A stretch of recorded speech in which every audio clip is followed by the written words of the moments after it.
ก่อนอื่นก็ขอนอบน้อมแด่พระรัตนตรัยคือคุณของพระพุทธเจ้าพระธรรมและพระอริยสงฆ์ขอเจริญธรรมน้องสามเณรขออำนวยพรสิริสมบัติที่พัฒนามงคลความผาสุกความสงบเยือกเย็นแห่งจิตแห่งใจแห่งศีลแห่งธรรมจงบังเกิดมีแก่สาธุชนทั้งหลายพอออกไม่ออกที่วันใดสดับรับฟังพระธรรมเทศนาณมื้อนี้อาตมาภาพจะนำเสนอธรรม4ประการที่ว่าเฮ็ดให้เฮามีความสุขในปัจจุบันและมีความสุขในปรโลกเบื้องหน้าเนาะที่ว่าเฮาปรารถนาสิ่งใดก็จะได้ตามความมุ่งมั่นปรารถนาคือคนเฮาเว้าว่าเลือกเกิดบ่ได้เนาะแต่ว่าทางพุทธศาสนานี่เลือกเกิดได้เนาะพุทธเจ้าเพิ่นการันตีเลยเลือกเกิดได้คนเฮาธรรม4ประการนี้เนาะถ้าว่าผู้ใดได้เจริญหรือว่าได้ปฏิบัติตามหลักธรรมคำสอนของเพิ่นเนาะของพระพุทธเจ้าเนี่ยก็จะสามารถเลือกเกิดได้เนาะเลือกเกิดได้ธรรม4ประการมีหยังแหน่เนาะธรรม10ประการก็มีอยู่1ในศีล2จาคะ3นี่สุตตะ4ปัญญาเนาะอันนี้แหละเนาะศีลในที่นี้ก็คือว่าเนาะคือศีลของญาติโยมเฮาก็มีอยู่ศีล5และศีล5ข้อศีล5ข้อนี่ก็คือ1เว้นจากการฆ่าสัตว์2เว้นจากการลักทรัพย์3เว้นจากการประพฤติผิดในกาม4เว้นจากการเว้าความบ่จริงหรือว่าเว้าตั๋ว5เว้นจากการดื่มของเมาเป็นสิ่งเสพติดต่างๆเฮ็ดให้มีความประมาทในศีล5ข้อนี้เนาะถ้าว่าผู้ใดปฏิบัติได้ได้รักษาได้ผู้นั้นก็จะสมบูรณ์จะได้สมบูรณ์เนาะถือว่าเป็นมนุษย์ที่แท้จริงอันนี้นะคือคุณสมบัติของมนุษย์ถ้าว่าศีลขาดตกบกพร่องศีลด่างพร้อยเนาะบ่งามอันนี้ก็จะเฮ็ดให้เป็นทุกข์คือว่าอานิสงส์ที่ว่าผู้รักษาศีลเนาะอานิสงส์นี่ข้อที่1ผู้ใดที่ว่าเว้นจากการฆ่าสัตว์เช่นว่าเนาะนับตั้งแต่สัตว์เล็กสัตว์น้อยสัตว์ใหญ่ไล่จนฮอดคนเนาะว่าซั่นซะเนาะคนเฮานี่ก็เป็นสัตว์คือกันถ้าว่าบ่เบียดเบียนบ่ฆ่าสัตว์ว่าซั่นซะเนาะหรือว่าฆ่าก็มีจำนวนน้อยที่สุดอันนี้ก็จะส่งผลเอ่อจะส่งผลต่อสุขภาพหรือว่าเป็นผู้ที่ว่ามีอายุยืนผู้ใดที่ว่าเว้นปาณาติปาตาเนาะคือเว้นจากการฆ่าสัตว์จะเป็นคนที่ว่ามีผิวพรรณผ่องใสแล้วก็อายุยืนบ่มีโรคมาเบียดเบียนก็ไขอยู่ดำเล็กดำน้อยบ่ไขหนักเนาะอันนี้แหละเป็นสิ่งที่สำคัญญาติโยมบัดนี้ข้อที่2เนาะผู้ใดเว้นจากการลักทรัพย์บุคคลนั้นเนาะจะมีทรัพย์มากหาบ่พอได้ก็จะได้จะมีเนาะเฮ็ดกิจการใดๆก็จะเจริญรุ่งเรืองจะบ่มีไผมาลักมาสิงเอาจะมาปล้นเอาทรัพย์สมบัตินั้นเนาะจะเป็นคนที่ว่ามั่งคั่งร่ำรวยหาทรัพย์ได้ก็รักษาได้บ่มีโจรมาลักมาเอาอันนี้ก็เป็นอานิสงส์ที่ว่า บ่ลักทรัพย์ของคนอื่นบัดนี้อานิสงส์ข้อที่3ข้อกาเมสุมิจฉาจารคือว่าบ่นอกใจลูกใจเมียบ่เล่นสู้เมียทานเป็นว่าเนาะข้อตัวนี้ถ้าผู้ใดรักษาได้ครอบครัวนั้นจะสมบูรณ์จะมีความรักความอบอุ่นในครอบครัวเรือนชานครอบครัวเรือนชานก็จะอยู่เย็นเป็นสุขหรือว่าจะบ่มีความอกหักว่าซั่นซะเนาะแล้วก็ความรักระหว่างครอบครัวก็จะเต็มเปี่ยมไปด้วยความสุขความเมตตาซึ่งกันและกันบัดนี้โรคก็บ่เบียดเบียนโรคในที่นี้ก็คือว่าโรคทางใจและโรคทางกายจะบ่มาเบียดเบียนเพราะว่าบ่ได้ไปเล่นสู้เมียทานการที่ว่าจะติดเชื้อจากการที่ว่าเสพกามนั้นก็จะบ่มีเนาะจะมีก็น้อยที่สุดที่มันจะเกิดขึ้นเองเนาะอันนี้แหละเฮ็ดให้ครอบครัวเราอยู่เย็นเป็นสุขก็บ่ทะเลาะเบาะแว้งซึ่งกันและกันก็จากการหึงหวงอีสังต่างๆนี่แหละเนาะอันนี้ก็จะเป็นความสุขที่ว่าเกิดจากการที่บ่ละเมิดศีลข้อที่3บัดนี้ศีลข้อที่4บัดนี้ผู้ใดรักษาได้เนาะผู้นั้นจะมีเสียงไพเราะเว้าแล้วก็ม่วนหูเว้าแล้วก็มีคนเชื่อน่าฟังน่าเคารพผู้ใดฟังก็ชื่นอกชื่นใจยินดีเนาะในเสียงที่ว่าได้เปล่งได้กล่าวข้อที่ว่าเว้นจากการตัวนี้ก็คือบ่เว้าเสียดสีอันนี้ก็มันอยู่ในข้อเดียวกันบ่เว้าให้เขาแตกแยกบ่เว้านินทาบ่เว้าเพ้อเจ้อ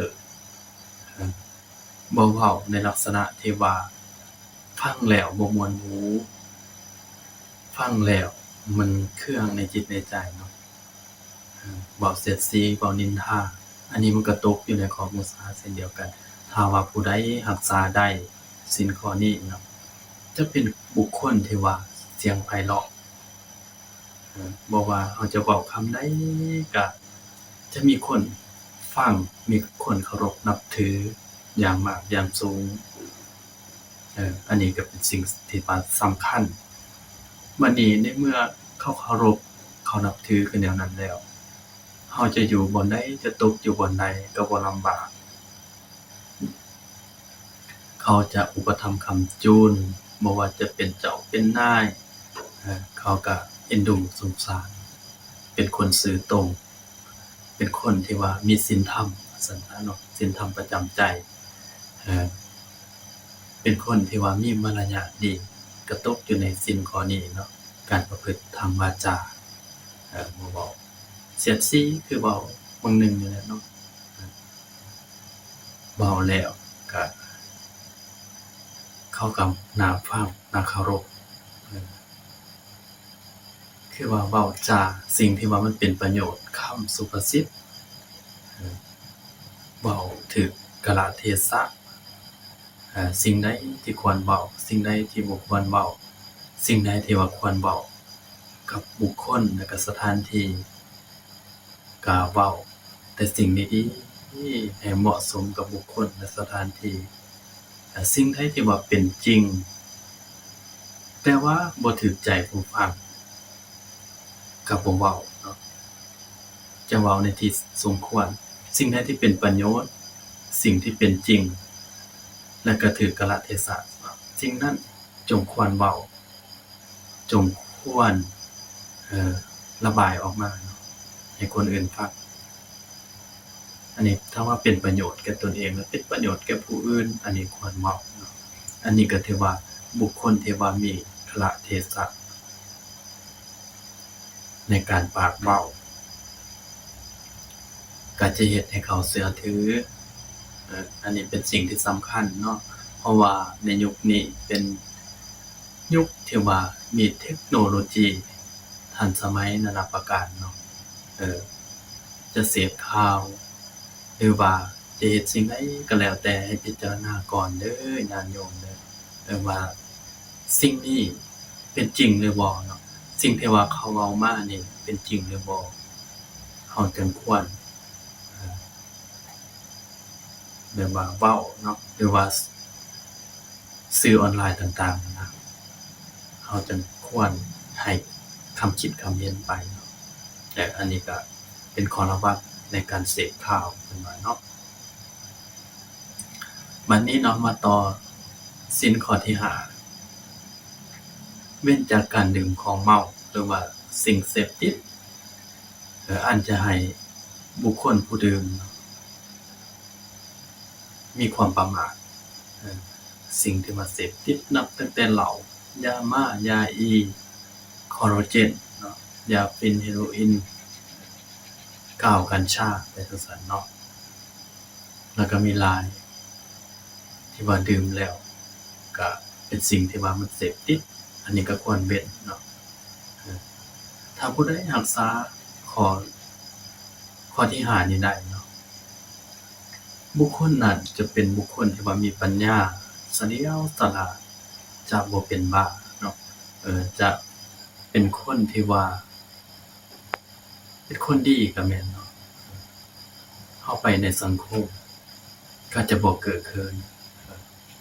จะบ่อายเวลาที่ว่าพบคนหมู่มากอันนี้เนาะที่ว่าบุคคลที่ว่ารักษาศีลข้อ5ได้ก็จะเป็นคนที่ว่าเขาเคารพนับถือไปไสก็บ่ย้านเพราะว่าบ่ได้เฮ็ดผิดเนาะบุคคลที่ว่าบ่ได้เฮ็ดผิดไปไสก็บ่ย้านสิมีตำรวจนำมาจับหรือว่าคนอื่นจะเว้าว่าบ่ดีแต่ว่าก็บ่ย้านเพราะว่าบ่ได้เฮ็ดผิดหยังบ่ได้ดื่มของมึนเมาจะบ่ตื่นอันนี้เนาะเข้าสังคมก็ง่ายจะบ่เป็นคนที่ว่าวิปริตจิตวิปลาสเนาะหรือว่าเป็นคนบ่เต็มว่าซั่นซะเนาะอันนี้ขออภัยด้วยนะโยม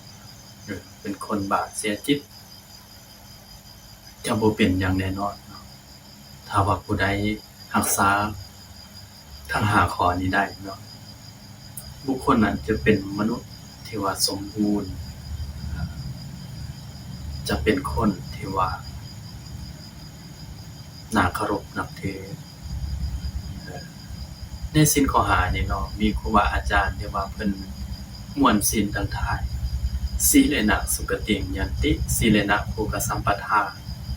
สีเลนะนิพพุติงสีเลนะนิพพุติงยันติตัสสมาสีลังวิโสทาเยจะมีความสุขใดก็เพราะศีลจะมีโภคทรัพย์ก็เพราะศีลจะไปสุคติใดก็เพราะศีลหรือจะไปนิพพานใดก็เพราะศีลอันนี้แหละเป็นสิ่งที่สำคัญเด้อญาติโยมเด้อผู้ใดมีศีลก็ถือว่าได้รักษาตนได้รักษาตนได้ถ้ารักษาตนก็เนี่ยนั่นก็ได้รักษาผู้อื่นพร้อมเนาะรักษาทางกายบ่ให้เบียดเบียนผู้อื่นนั่นนะอันนี้รักษากายก็สามารถรักษาผู้อื่นอันนี้เนาะที่ว่าเป็นศีลข้อ5มีศีลอยู่5ข้อเนาะสำหรับศีลของญาติโยมนำไปประพฤติปฏิบัติอย่าว่าเป็นของยากเด้อโยมเด้อมื้อใดที่ว่าเฮารักษาได้ว่าซั่นซะเนาะเฮาก็ควรรักษามื้อนี้ยังบ่ทันครบสมมุติว่าเนาะได้3ข้อมื้ออื่นพยายามให้ได้4ข้อเมื่อได้4ข้อแล้วพยายามให้มันได้5ข้อบ่เกินวิสัยของมนุษย์ของคนเฮาเนาะคือว่าบางคนว่าโอ้ยรักษาศีลแล้วผู้ขานี่สิกินหยังน้อสิกินหยังเนาะเฮาก็กินศีลของเฮานั่นแหละกินศีลของเฮาบ่ยากดอกเนาะเฮา าบ่ฆ่าสัตว์ก็บ่ยากเมื่อเฮามีเงินแล้วเฮาก็ไปซื้อปลาที่ว่ามันตายแล้วซื้อซีนที่ว่ามันตายแล้วเนาะก็บ่เป็นกรรมบ่เป็นบาปหยังเฮาบ่ฆ่าสัตว์ที่ว่ามันเป็นๆนั้นก็สัตว์ทุกสิ่งทุกชนิดนี่ล้วนแต่รักตัวกลัวตาย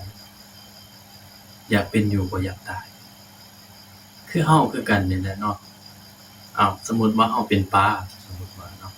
หรือว่าเฮาเป็นโคก็ได้เนาะสมมุติซื่อๆนะเฮาก็สิอยากให้เขาฆ่าบ่เป็นลักษณะนั้นน่ะนะบ่อยากเลยเนาะญาติโยมเนาะอันนี้คือกันน่ะคือเฮาคือกันเนาะเขาอยากฆ่าเฮาซั่นเนาะเฮาก็รักชีวิตของเฮาคือกันทุกคนย่อมรักชีวิตของตนเองเพราะฉะนั้นรักชีวิตของตนเองแล้วก็บ่ควรไปเบียดเบียนผู้อื่นทุกคนก็ทุกรักชีวิตของตนเองบ่ควรเบียดเบียนบ่ควรฆ่าบ่ควรรังแกอันนี้เฮามาคำนึงถึงเฮาเองเนาะถ้าเขาเจ็บปวดเฮามาคิดใส่เฮานะถ้าเขาเฮ็ดเฮาคืออย่างนั้นเฮาก็จะเจ็บปวดเฮาก็บ่อยากเจ็บปวดอันนี้สำคัญเด้อญาติโยมเด้อวันนี้เนาะมาต่อศรัทธาบัดนี้เนาะต่อศรัทธาได้บัดนี้ศรัทธาแม่นหยังล่ะศรัทธานี่คันสิเว้าแบบผิวเผินแบบธรรมดาก็คือความเชื่อเพิ่นว่าเนาะเชื่อในที่นี้คือเชื่อหยังล่ะคันเว้าทางพุทธศาสนาของเฮาก็คือว่าเชื่อว่าบาปมีบุญมีนรกมีสวรรค์มีชาตินี้ชาติก่อนมีคุณบิดามารดามีครูอุปชฌาย์อาจารย์มีทำกรรมดีย่อมได้รับผลดีทำกรรมชั่วย่อมได้รับผลชั่วอันนี้คือว่าความเชื่อนี่เป็นสัมมาทิฏฐิเพิ่นว่าเนาะเชื่อแนวใดล่ะว่าบาปมีบุญมีกรรมดีกรรมชั่วส่งผลก็คือว่าการกระทำของเฮาโดยกายวาจาใจเฮาทำดีนี่มันก็ต้องได้รับผลดีแน่นอนเช่นว่าเนาะเฮาได้รักษาศีลเฮาได้เว้าแต่สิ่งดีๆเฮาได้เจริญภาวนาในสิ่งต่างๆมีเมตตาต่อสรรพสัตว์ทั้งหลายเฮาได้ทำกรรมดีไว้กรรมดีนั้นก็ย่อมส่งผลไปทั้งภพนี้และภพหน้าคือว่าเนาะบุคคลในโลกนี้นะบางคนก็บ่เชื่อเด้ว่าบาปมีบุญมีเขาว่าเกิดมาชาติหนึ่งชาติเดียวแล้วเมื่อตายแล้วก็สูญอันนี้ก็มีเนาะคนที่ว่าเว้าแบบนี้ถ้าว่าบุคคลใดที่ว่าเว้าแบบนี้เนาะจะเป็นมิตรก็ตามจะเป็นไผก็แล้วแต่เนาะให้หนีห่างไกลจากเขาเพราะว่าคนพวกนี้เขาบ่เชื่อว่าบาปมีบุญมีเขาจะเฮ็ดกรรมตามใจของเขาคันว่าเฮ็ดบาปก็ได้ 100%เขาบ่เชื่อเด้ว่าบาปมีบุญมีเขาอยากเฮ็ดสิ่งใดก็ได้อยากฆ่าไผก็ได้อยากปล้นทรัพย์ไผก็ได้ของเขาว่าตายแล้วสูญนี่เขาว่ามีชาติหนึ่งชาติเดียวกรรมก็บ่ส่งผลในสิ่งต่างๆนะอันนี้เรียกว่าความเชื่อของมิจฉาทิฏฐิความเชื่อที่บ่ถูกต้องเพราะว่าตามหลักพุทธศาสนานี่มีเหตุมีปัจจัยมีผลพุทธเจ้าเนี่ยเพิ่นรู้เบิดว่าสัตว์เกิดมาจั่งใดไปจั่งใดว่าเป็นจั่งใดเพิ่นนี่มีตาดีเนาะสิเว้าแล้วตาในนะเห็นเบิดเนาะสัตว์นี่เมื่อตายไปแล้วจะไปเกิดเป็นหยังสัตว์นี่เมื่อเกิดแล้วจะเป็นแบบใดไล่ตั้งแต่ศาสตร์ก่อนนะเนาะแต่ว่าศาสตร์หน้าเราก็รู้เบิดเพราะว่าเรามีญาณเนาะพุทธเจ้าของเรานะเพิ่นรู้ถ้าว่าเฮาเชื่อว่าบาปมีบุญมีนรกมีสวรรค์มีอันนี้เนาะ ก็ถือว่าเป็นสัมมาทิฏฐิเขาจะบ่กล้าเฮ็ดบาปทางกายทางวาจาและทางใจเพราะว่าเขามีหิริโอตตัปปะเนาะหิริคือความละอายโอตตัปปะคือความเกรงกลัวต่อบาปเขาจะมีธรรม2ข้อนี้คือเขาว่าธรรมคุ้มครองโลก2ประการนี้เนาะจะบ่กล้าทำบาปทำกรรมแม้สิทุกข์ยากส่ำใดก็ยานเนาะเขาก็บ่กล้าเฮ็ดบาปเพราะเขาเชื่อเด้ว่ากรรมดีกรรมชั่วส่งผลจะบ่กล้าทำบาปอย่างแน่นอนอันนี้ก็ถือว่าความเชื่อที่ว่าถูกต้องอันนี้คือว่าศรัทธาเด้อญาติโยมบ่แม่นว่าศรัทธาแต่ว่าความเชื่อซื่อๆศรัทธานี่ก็คืออาตมาเว้าในเบื้องหลังนั่นแหละให้เชื่อว่าบาปมีบุญมีเฮาเฮ็ดดีก็ย่อมได้ดีเฮ็ดชั่วก็ย่อมได้รับผลชั่วอันนี้มันเกิดจากการกระทำของเฮาเองบ่แม่นพี่สร้างนางไม้จะมาบันดลบันดาลบ่แม่นได้ตัวเฮาเองนี่แหละกระทำเองมันย่อมได้รับผลเองเมื่อตายไปก็บ่มีหยังเพื่อนพ้องเฮาก็คือมีแต่บุญกับบาปเท่านั้นที่จะติดตัวเฮาไปแต่ละภพแต่ละชาติก็มีแต่บุญกับบาปเท่านั้นส่วนทรัพย์ภายนอกจะเป็นแก้วแหวนเงินทองทรัพย์ต่างๆเพื่อนสั่งมางวควดหรือว่าทาสกรรมกรคนรับใช้ข้าวเปลือกข้าวสารต่างๆอันนี้นำไปบ่ได้ญาติโยมตายไปก็นำไปบ่ได้สิ่งที่ว่านำไปได้ก็คือทรัพย์ภายในของเฮานี่แหละทรัพย์ภายในของเฮาที่ว่าเฮาได้ทำคุณงามความดีได้สร้างบุญสร้างกุศลอันนี้แหละจะติดตัวไปอันนี้ก็ถือว่าสัมมาทิฏฐิคือความเห็นชอบเนาะญาติโยมเนาะอันนี้เว้าเรื่องศรัทธาว่าซั่นซะเนาะศรัทธาบัดนี้มาต่อจาคะจาคะแม่นหยังจาคะคือความเสียสละการบริจาคเลิศกว่าการให้ทานได้ญาติโยมสมมุติว่าคือการให้ทานนี่นะทาน10ทานหาเนาะทานแต่ว่าสาธุทนให้ผู้ค้าถูกเลขถูกเบอร์ให้ร่ำรวยให้ได้ทรัพย์สมบัติให้หลายกว่าเก่าอันนี้บ่แม่นจาคะเด้ญาติโยมบ่แม่นจาคะเด้นี่อันนี้เพิ่นว่าทานแล้วหวังผลทานแล้วหวังผลยังบ่จาคะคันจาคะเป็นจั่งใดล่ะจาคะก็คือว่าเฮาได้ให้บุคคลใดบุคคลหนึ่งเฮาก็ให้ไปโลดเนาะแล้วก็บ่คิดเสียดายในภายหลังเฮาให้แล้วก็แล้วไปเป็นของเขาแล้วเด้เฮาก็บ่คิดเสียดายนะบ่ว่าจะเป็นข้าวของต่างๆเครื่องกินของอยู่ของใช้ของหอมเครื่องประทีปโคมไฟ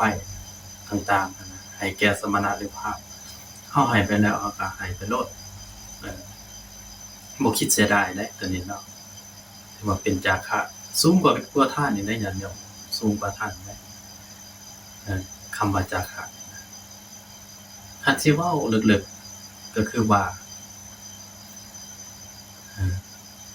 ความโกรธนี่นะความอยากร้ายว่าซั่นซะเนาะมันมีในจิตในใจของเฮาเนี่ยเฮาก็สละออกไปโลดเนาะบ่ต้องเสียดาย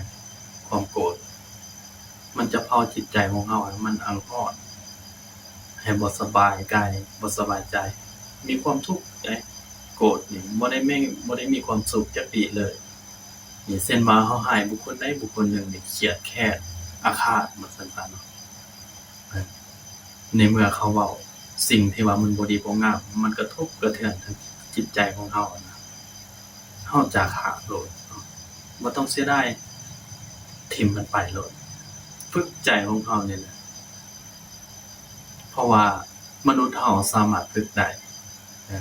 สามารถฝึกได้ในมนุษย์เฮาเนี่ยฝึกเสียสละความโกรธนี่ บ่ต้องเสียดายดอกนั้นสละไปโลดถ้าเฮาสละได้มื้อใดจิตใจเฮามันก็จะสบายจะเย็นจะบ่อั้งฮ้อนจะบ่มีความทุกข์อันนี้เฮามีความทุกข์เพราะความโกรธบางครั้งอะนะจิตของเฮานี่มีความโกรธเฮาก็สละมันออกไปให้มันสบายใจของเฮาถ้าใจสบายก็เป็นบุญเป็นกุศลถ้าใจเป็นทุกข์ก็เป็นบาปเป็นอกุศลถ้าโกรธมากๆขึ้นนั่นน่ะอาฆาตเกลียดแค้นตัวนี้นะมันจะทะเลาะวิวาทซึ่งกันและกันความโกรธถ้าว่าระงับมันลงได้นี่ก็มันจะเป็นบุญแก่เฮาบ่ว่าเฮาจะไปทำงานอยู่บ่อนใดก็แล้วแต่ให้เฮาคำนึงถึงธรรมะที่อาตมาได้เว้านี่เด้อญาติโยมเด้อ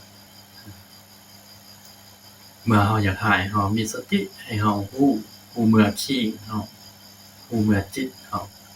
ว่าตอนนี้นี่เฮาอยากหายแล้วเนาะและหาวิธีเฮาสิเฮ็ดจั่งใดให้ความอยากหายนี่มันลดลง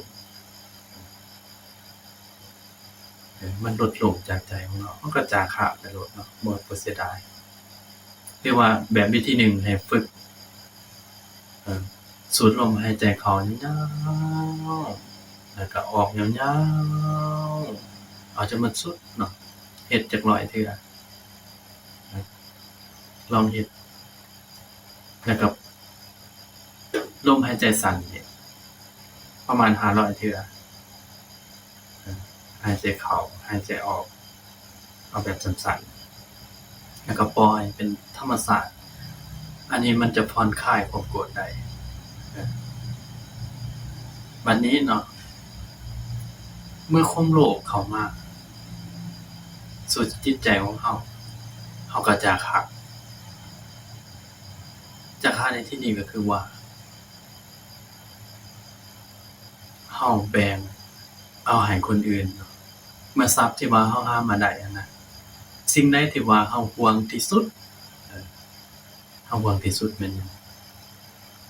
อันนั้นแหละเฮาควรให้คนอื่นเฮาหวงที่สุดก็บ่ได้หมายว่าให้เบิดเฮาฝึกให้น้อยหนึ่งนะน้อยหนึ่งแล้วมันจะเบาสบายมันก็จะเกิดเป็นบุญเป็นกุศล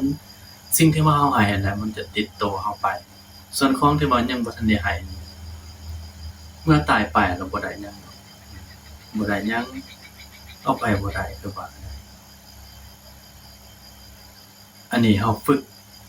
ใจที่ว่ามันมีความโลภอยากได้นี่แหละคนเฮานี่อยากแย่งสิ่งอำนาจกันบ่แม่นหยังย้อนความโลภและความตณิความอยากได้ว่าซั่นซะเนาะความอยากได้ของคนเฮานี่บ่มีวันพอเมื่อได้ส่ำนี้แล้วก็อยากได้ส่ำนี้เมื่อได้ส่ำนี้ก็อยากได้ส่ำนี้บ่มีวันที่จะสิ้นสุดถ้าเฮาบ่ฝึกบ่หัดในการให้ทานอันนี้คือว่าความโลภที่ว่าย้านที่สุดก็คือจาคะเนาะการสละการแบ่งปันเฮาสละออกแล้วความโลภมันจะค่อยลดลงถ้าลดลงยามใดมันก็จะเบาสบายก็เปรียบเสมือนไผ่ที่ว่ามันไหม้ในตัวเฮานี่แหละเนาะเฮาคอยเอาออกมันก็จะเย็นลงคือกันนั่นแหละเพราะว่า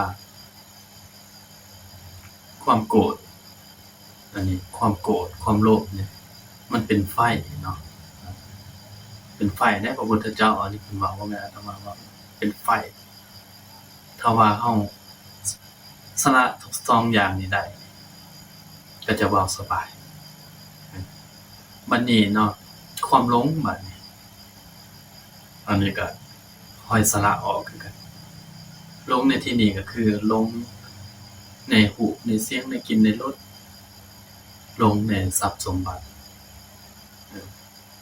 หลงในตัวเองสิว่าแล้วหลงมันมีหลายหลงได้อันนี้